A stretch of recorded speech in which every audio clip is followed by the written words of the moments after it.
Joining us on the phone is the president and general manager of Gulfstream Park. He's a good friend of Race Day America, and we're so happy he could join us this morning. Tim Ritvo. Tim, as always, welcome back to Race Day. Good morning, Pete and Zoe. Thanks for having me, and you guys always do a great job. So we're pleased to have you guys coming out to see us. Well, I'm going to be in New Orleans, but you got Zoe Cadman and Richie Migliore. That is going to be quite a tandem here, and you know. Tim, Zoe was talking about the fact that, you know, it's probably only going to be a 6-horse field, but from 1 through 6, every one of these horses is top quality. This is pretty exciting. Yeah, I mean, you know, we're hoping for a couple more surprises. Bottom line is, though, we have 3 of the top 5 horses in the selection for the Derby. So we're really thrilled at the quality we have. Having the Breeders' Cup Juvenile Champ here, having Orb with Shug and his great connections to the industry, and also the local favorite with It's My Lucky Day and Eddie Pleaser. I mean, it just sets up for a great race. All horses checked in with most of the trainers the last couple of days. Everybody's been doing great. So we're just excited to get it going, and the whole week, as you spoke of, the festivities that lead up to it, and all the charity causes and stuff. It's just an exciting time. What kind of festivities? Give us a little insight into what I can look forward to when I come down to Gulfstream Park next week. Yeah, we start all week long. Actually, today we have the finals of the Miss Racing Queen pageant is going on. And then tomorrow we take a little break, and then we start right into it. We go Tuesday, go into the golf tournament, which helps the Florida Track and the Gulfstream Park aftercare programs for retired horse races. Wednesday night, we have a slot tournament. Thursday, for the permanent disabled jockeys, we have a poker tournament. Friday night, we have a huge party in the park once again for aftercare.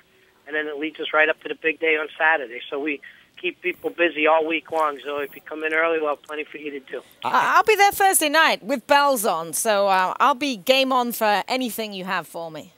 Great. We love having you. Hey, Tim, you touched on briefly It's My Lucky Day. This is a horse that I remember January 1 takes the Gulfstream Park Derby. There were a lot of people, in fact, I was one of them, saying, well, I wouldn't read too much into this. But then, lo and behold, he comes back. He beats Shanghai Bobby. He's training up a storm. And what a great story it would also be to have Eddie Pleaser have a contender for the Kentucky Derby going into the first week in May. Yeah, I mean, Eddie. I've known Eddie for 20 years since I've been here training, and families go way back. And then on top of that, Dave Mellon, his partner in this horse, is a fantastic guy that's been in racing for 40 years. So it's great connections. We love that the Gulfstream Park, the position. Dan had worked really hard on positioning that prep race to lead up to the Holy Bull, the Founder Youth and Florida Derby. So it's another additional a stake race that we've put in the program to lead the 3-year-olds in the right direction to get where they need to get in May. Tim, there are several other stakes on the card on Derby Day, including the Oaks, the Rampart, the Orchid, the Skipaway. Can you mention some of the other horses that we may look forward to seeing on that fabulous day on Saturday? Yeah, I mean, everything is lining up for a super day. We have 6 graded stake races, 7 total, so our pick 6s, pick 5s, pick 4s are all guaranteed. I mean, it's just, there's just an awesome card that's going to be laid out in front of us. We're still talking whether Ian Wilkes will run back the Fort Lauderdale, the Breeders' Cup champ, in the Skipaway where he campaigned last year and started off.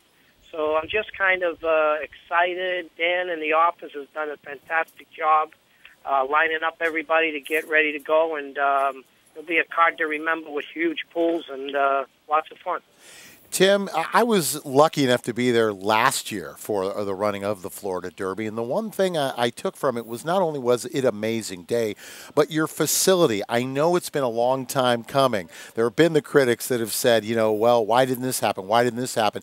This, in my opinion, and I've been to a lot of racetracks, is one of the most fan-friendly facilities for the entire family. Really, there's something for everyone to do. Yeah, obviously in the beginning when we knocked down the big old building and we put up the small building, we took a lot of criticism. People are coming around now. This is the prototype of future of racing. I mean, this is what it's going to be like.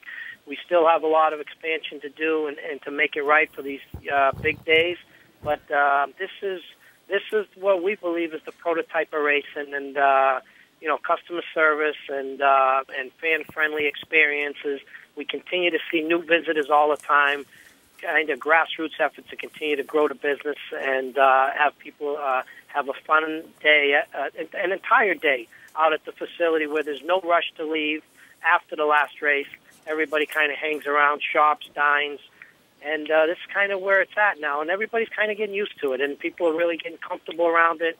And we hope to continue to build the goodwill of Thoroughbred Racing through this facility. Well, I think you guys are doing an amazing job down there. You put on quite a show, and believe me, HRTV is looking forward to coming down on March 30th.